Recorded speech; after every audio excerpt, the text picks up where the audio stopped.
और इतिहास एक गवाह है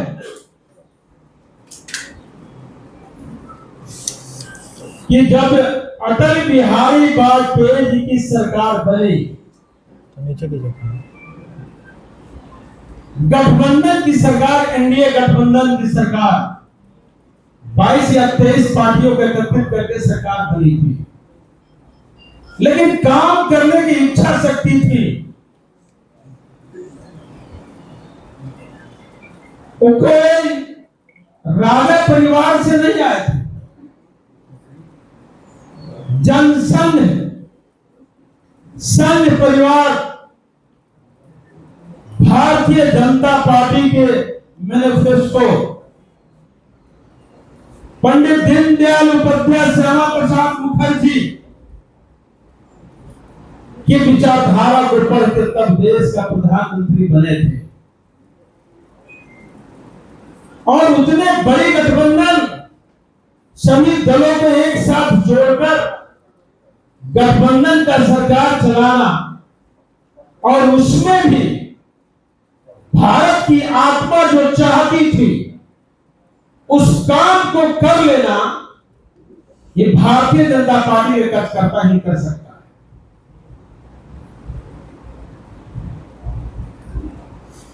जैसे आप याद करिए, किसानों की चर्चाएं तो सब कोई करता था, लेकिन अटल बिहारी वाजपेयी जी के पहले कोई सरकार किसान के लिए किसान क्रेडिट चालू नहीं किया था। गरीबों की बात तो सब कोई करता था, लेकिन अंत्योदय कार्ड की बात किसी ने नहीं किया। देश का 70% आबादी गांव में रहती है, इसकी चर्चा तो सभी सरकार करती थी, लेकिन गांव में भी सड़क अच्छी बने, प्रधानमंत्री सड़क योजना किसी के विचार, किसी सरकार के विचार में नहीं आया था। 4 महानगर को जोड़ने के लिए, 4 महानगर को जोड़ने के लिए कोई सरकार प्रयास नहीं किया था अटल जी के पहले।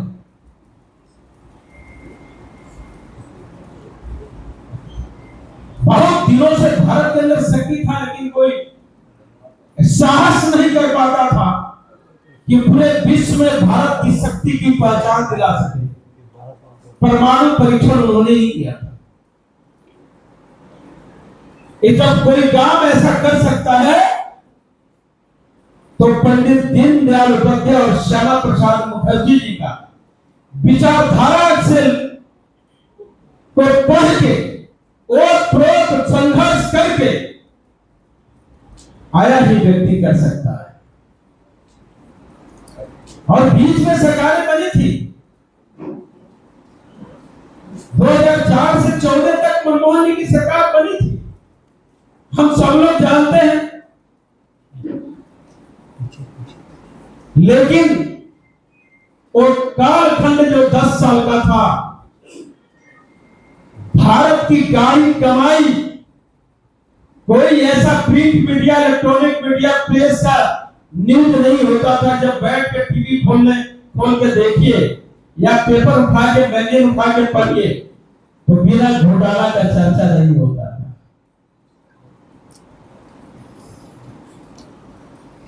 केवल लूट खसोट के लिए मारामारी हो रहा था और महंगाई भी आसमान छू गया था।